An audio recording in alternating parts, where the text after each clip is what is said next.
Mercedes C-Class Sports Coupe was a successful car for the brand in the UK, so its replacement, the CLC, has big shoes to fill.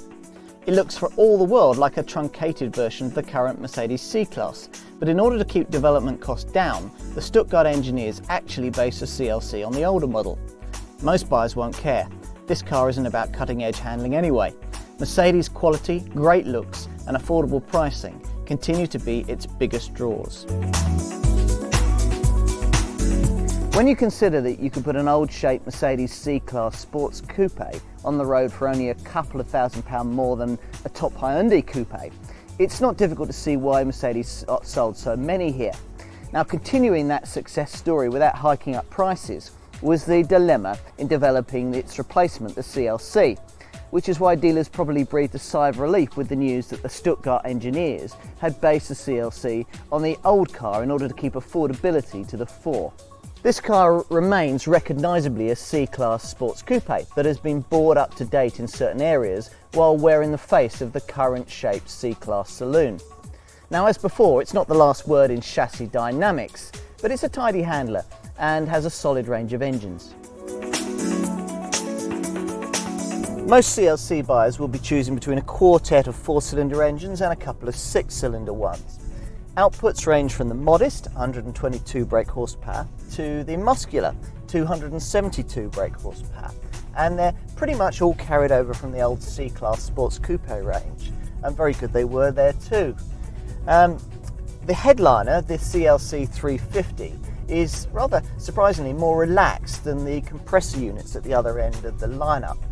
Mind you, those supercharged compressor units will have an appeal to press-on drivers. They're terrier-like units, always on, always encouraging you to acquaint your right foot on the throttle pedal with the bottom of the carpet.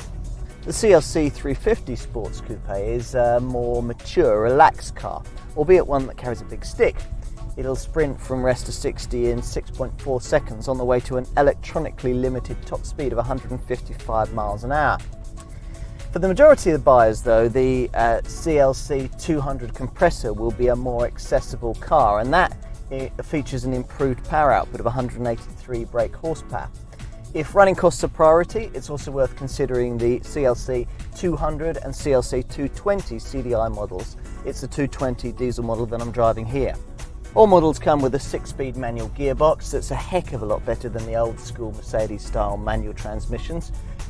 If you got one of the 4-cylinder models like I've done here, you can go for the 5-speed automatic gearbox that Mercedes offers, or if you've got a 6-cylinder model, there's the option of the 7G-tronic 7-speed self-shifter.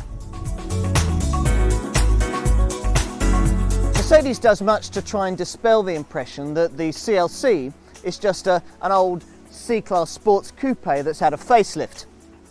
The Stuttgart company claims over 1,100 component changes between the two cars, but count every press stud, grommet and washer and you can account for 1,100 component changes very quickly. It certainly looks like the same car from the cabin, with much the same interior architecture, albeit garnished with uprated infotainment systems, steering wheel and seats. The exterior retains much the same silhouette, but is a lot more modern in its detailing. The front end apes that of the latest C-Class with these large projection headlamps, and at the front end you've got that touchstone of Mercedes coupe motoring, the large 3-pointed chrome star in the centre of the grille. The back end has also been tidied up to good effect with a set of slimline LED tail lights. Open the rear hatch and there's a variable luggage capacity of up to 1,100 litres, proving that this coupe has a practical side to it as well. The overall effect is that of a more mature, dignified car that echoes the current Mercedes design language very smartly. Build quality is notably superior to that of the old C-Class Sports Coupe, with much superior panel fits and better quality trim materials used throughout. The very raison d'etre of the CLC is to bring younger buyers to the Mercedes fold. Now, for that to happen, prices have to be kept reasonable, in this case between £20,000 to £30,000, depending on the spec and options package that you choose. In fact, there's almost an argument for this car to be sold as a loss leader if it helps imbue potential buyers with the kind of Mercedes brand values that will lead them on to buying models in more profitable Mercedes lines.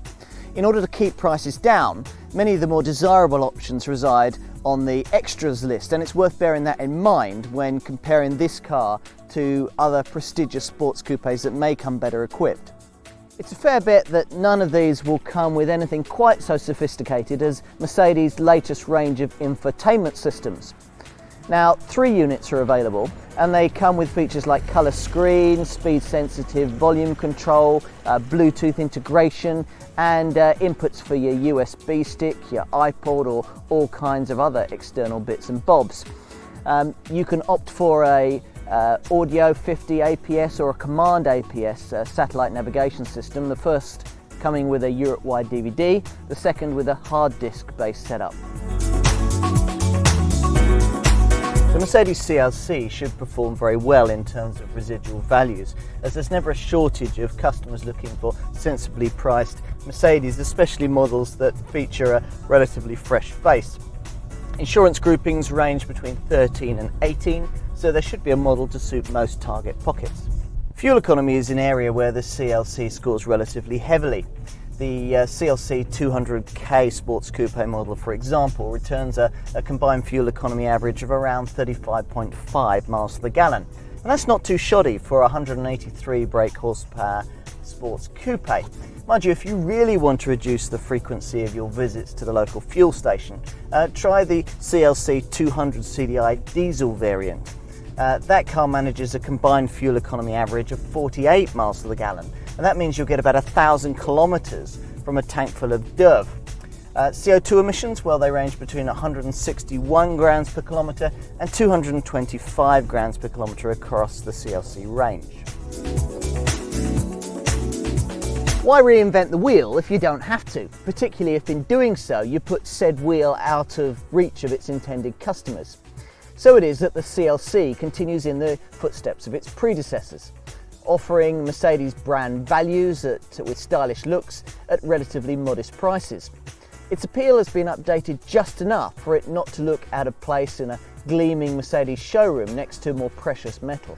The Mercedes CLC is a car that plays a more subtle hand than many of its rivals, but nevertheless plays it very well. For its intended buyers, it'll continue to be a difficult package to resist.